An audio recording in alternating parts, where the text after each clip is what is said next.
সুপ্রিয় শিক্ষার্থী বন্ধুরা, টিবিসি মাই স্টাডি ইউটিউব চ্যানেলে তোমাদের সকলকে আবার একবার স্বাগত জানাচ্ছি। ত্রিপুরা মধ্যশিক্ষা পর্ষদ পরিচালিত মাধ্যমিক এবং উচ্চ মাধ্যমিক পরীক্ষা ইতিমধ্যে শুরু হয়ে গেছে। তো প্রথম পরীক্ষা উচ্চ মাধ্যমিকের ইংরেজি বিষয় দিয়ে পরীক্ষা শেষ হয়েছে। তো দ্বিতীয় দিনের মাধ্যমিকের ইংরেজি বিষয়ের পরীক্ষা। তো তারপরে পরীক্ষা হচ্ছে মাধ্যমিকের বাংলা বিষয় এবং উচ্চ মাধ্যমিকের বাংলা বিষয়। তো আজকে যে বিষয়টি নিয়ে আলোচনা করব, যারা তোমরা মাধ্যমিক দিচ্ছ, তো তোমাদের নেক্সট পরীক্ষার বাংলার তোমাদের যে কোয়েশ্চেন ব্যাংক রয়েছে বাংলা, সেই বাংলার গ্রামারগুলির উত্তর সহকারে আজ আলোচনা করব। তোমরা এই সম্পূর্ণ পিডিএফটা পাওয়ার জন্য টেলিগ্রামে জয়েন করবে অবশ্যই। পূর্বে আমি এই কোয়েশ্চেন ব্যাংকের সঠিক উত্তর এবং এক কথায় উত্তর আলোচনা করেছি উত্তর সহকারে। তোমরা অবশ্যই প্লেলিস্টে গিয়ে এই ভিডিওটি দেখে নেবে। আজকের পরবর্তী যে ভিডিওটি সেটা হচ্ছে সম্পূর্ণ তোমাদের কোয়েশ্চেন ব্যাংকের যতগুলি গ্রামার রয়েছে সবগুলি গ্রামার উত্তর সহকারে আলোচনা। তো চলো শুরু করি। তো প্রথম দেখো, পাঠ্যভিত্তিক ব্যাকরণ রয়েছে, নির্দেশ অনুসারে বাক্য পরিবর্তন করো। সেখানে পাঠ্যপুস্তক থেকে দুইটি ব্যাকরণ থাকবে, একটি হচ্ছে বাক্য পরিবর্তন, দ্বিতীয়টি হচ্ছে সন্ধি বিচ্ছেদ। যে কোনো একটি উত্তর করলেই চলবে, অথবা থাকবে। ঠিক আছে, তো এখানে দেখো যে আমরা দেখতে পাই এখানে সবগুলি উত্তর তৈরি করে রেখেছি আমি, তোমরা অবশ্যই এটা দেখে নেবে। ঠিক আছে, এখানে সর্বমোট 21টি রয়েছে বাক্য পরিবর্তন, তো আমি উত্তর সহকারে তৈরি করে রেখেছি। তারপরে আছে সন্ধি বিচ্ছেদ, তোমরা যেগুলি ভালো পারো সেগুলি তোমরা পরীক্ষাতে উত্তর করবে, পড়ার সময় দুটোই পড়ে নিতে পারো। তো এখানে অনেকগুলি রয়েছে, মোস্ট ইম্পর্ট্যান্ট যেহেতু রয়েছে তার জন্য তোমাদের কথা চিন্তা করে সেগুলি তৈরি করেছি। আর এই পরীক্ষার মুহূর্তে সময়ও নেই, তার জন্য অন্যগুলিও তৈরি করতে পারছি না। তারপরে আছে ব্যাসবাক্য, নির্দেশ অনুসারে নিচের প্রশ্নগুলির উত্তর দাও। অনেকগুলি আইটেম রয়েছে, যেমন ব্যাসবাক্য সহ সমাস নির্ণয় করো, এটা একটা আইটেম। তো এখান থেকে 4 মান আসবে, তো সবগুলির মধ্যে 4 4 করে থাকবে। এখানে অনেকগুলি রয়েছে, উত্তর সঙ্গে রয়েছে, তোমরা অবশ্যই দেখে নেবে। তারপরে আছে শুদ্ধ বানান বেছে নিয়ে লেখো। তো এখানে পাশে লেখা আছে, শুধু উত্তরগুলি এখানে লিপিবদ্ধ করা হয়েছে। ঠিক আছে, তারপরে অর্থের পার্থক্য, এখানে উত্তর সহকারে রয়েছে অংশ ভাগ আর অংশ হচ্ছে কাজ। স্বাক্ষর অক্ষর জ্ঞান সম্পন্ন, স্বাক্ষর সই বা দস্তখত বা সহি, যেটা পারো এটাই উত্তর করবে। তো এইভাবে সবগুলি দেওয়া আছে, তোমরা দেখে নেবে। অবশ্যই কিন্তু এগুলি পড়বে, অন্যগুলি তো পড়ছই, এগুলি অবশ্যই পড়ে নেবে। তো একটি করে উদাহরণ দাও, এখানে লেখা আছে যেমন শব্দদ্বৈত। দেখো, শব্দদ্বৈতের মধ্যে ছোট ছোট বড় বড় দেশে দেশে গাছে গাছে, তো একই শব্দ পাশাপাশি দুইবার ব্যবহার করতে হবে, এটা হচ্ছে শব্দদ্বৈত।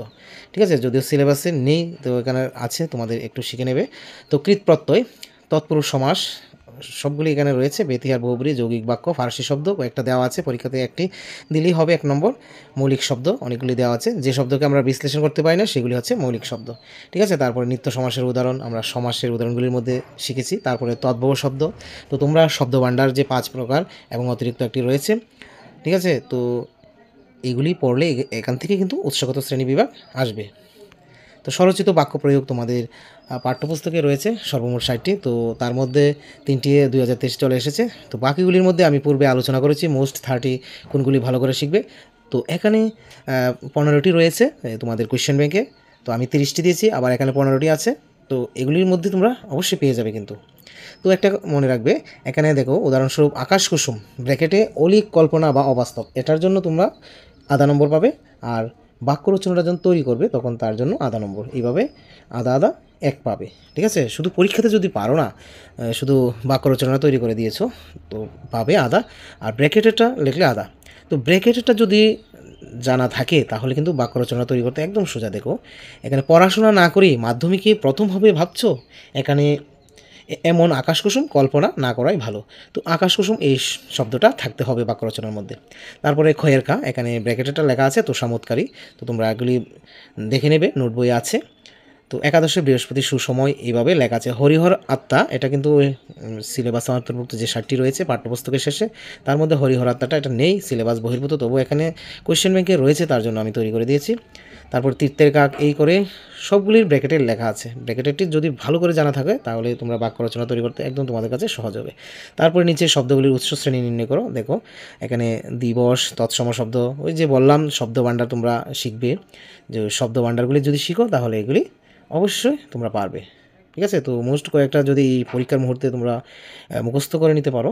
তারপরে প্রত্যয় নির্ণয় করো, মোটামুটি একটু সন্ধি বিচ্ছেদের মতো, তো এখানে সন্ধি বিচ্ছেদ বলা ভুল হবে। তো দেখো মোস্ট ইম্পর্টেন্ট এখানে আছে কতগুলি। তো দোকানদার, দোকান যোগ দার, এখানে দার উচ্চারণ যদি থাকে তাহলে এইভাবে হবে। বাবুগিরি, গিরি উচ্চারণে বুদ্ধিমান, বুদ্ধিযুগ মতুপ, ঠিক আছে, মান উচ্চারণে মতুপ বসবে। তো লাবণ্য জফলা উচ্চারণে স্ন বসবে, লবণ যুগ স্ন।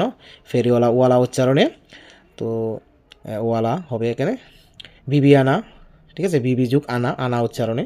তো জিজ্ঞাসা, দেখো এটি কিন্তু মোস্ট ইম্পর্ট্যান্ট আছে, পিপাসা মানসিক, মানস যুগ স্নিক, ইক উচ্চারণে, যদি ইক থাকে তাহলে স্নিক বসাবে। কর্তব্য ক্রিযুক্তব্য, তব্য উচ্চারণে। বর্তমান এগুলো তো মান আন, এখানে একটা বর্তমান হচ্ছে বৃত যুগ সানচ, আর বুদ্ধিমান মান এখানে মতুপ, ঠিক আছে, এই দুটা লক্ষ্য রাখবে কিন্তু। সাংসারিক সংসার যুগ স্নিক, ঠিক আছে। তারপরে ফলন্ত ফল যুগ অন্ত, দয়ালু দয় যুগ আলু, লৌকিক লোক যুগ স্নিক, ডুবন্ত অন্ত উচ্চারণে। তো হিন্দু আনা, হিন্দু যুগ আনা, আনা উচ্চারণে, এখানে বিদেশি তদ্ধিত প্রত্যয়। তো এই করে অনেকগুলোই আছে এখানে, তোমরা অতিরিক্ত তোমরা অন্যান্য বইয়ের থেকে অবশ্যই শিখে নিয়েছো। তো আমি এই লাস্ট মিনিট সাজেশন হিসেবে কোয়েশ্চেন ব্যাংকের এই গ্রামারগুলি দিয়েছি, তোমরা হয়তোবা কেউ উত্তরগুলি নাও পেতে পারো, তার জন্য তোমাদের সাহায্যার্থে এগুলি আমি তৈরি করেছি তোমাদের জন্য। তো অবশ্যই তোমরা এগুলি শিখবে। তো পরীক্ষা তোমাদের ভালো হোক, শুভ হোক, এই কামনা করব। আর তোমরা যদি এই চ্যানেলে কেউ নতুন হয়ে থাকো তাহলে অবশ্যই চ্যানেলটিকে সাবস্ক্রাইব করে পাশে থাকবে এবং পাশে থাকা বেল আইকন প্রেস করে দেবে। তোমাদের পাশে থাকা আমার অনেক উৎসাহ তৈরি করে। তো এমনভাবে আরও পাবে। তোমাদের নেক্সট আবার শুরু হবে, মাধ্যমিক পাশ করলে তোমরা একাদশ শ্রেণীতে উঠবে, তারপরে তোমাদের যারা উচ্চ মাধ্যমিক আছো তো তোমরা চলে তো যাবে নতুন একটা শিক্ষা ভবনে, নতুন শিক্ষা নিয়ে। তো তোমাদের সঙ্গে আবার পরে দেখা হচ্ছে নতুন একটি ভিডিও নিয়ে। তো এই ভিডিওটি পাওয়ার জন্য তোমরা অবশ্যই টেলিগ্রাম জয়েন করে নেবে এবং পিডিএফটি তোমাদেরকে দিয়ে দেবো। তো always by the side of the students, thank you.